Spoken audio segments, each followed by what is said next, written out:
This is your first look at SolidWorks Plastics. For companies that design plastic parts or injection molds, SolidWorks Plastics software helps users predict and avoid manufacturing defects during the earliest stages of part and mold design, eliminating costly mold rework, improving part quality, and decreasing time to market. Fully embedded inside of SolidWorks with intuitive workflows, SolidWorks Plastics allows you to choose a material from a database containing thousands of the most commonly used plastics.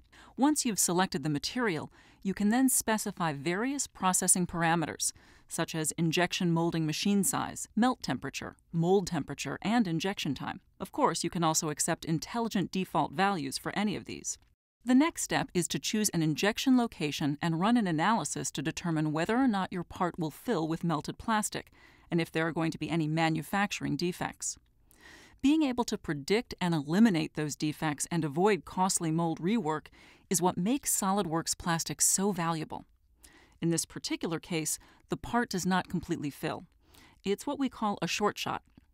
SolidWorks Plastics generates a number of result plots, including fill time, pressure distributions, and temperature distributions that we can look at to determine the cause of the problem and identify potential solutions. And by animating the fill time plot, it's easy to see that the melted plastic does not reach the edges of the part cavity. Here, we've determined that the part wall thickness might be too thin, so we're going to increase the wall thickness, run another simulation, and see what happens. Of course, changing the part wall thickness is quick and easy because you can use the same SolidWorks features and functionality that are part of your day-to-day workflows. You can now see that the part fills completely, and the fill time animation shows you exactly how this part will fill. This animation also provides insight as to where weld lines and air traps will form, and if there will be potential cosmetic or structural problems.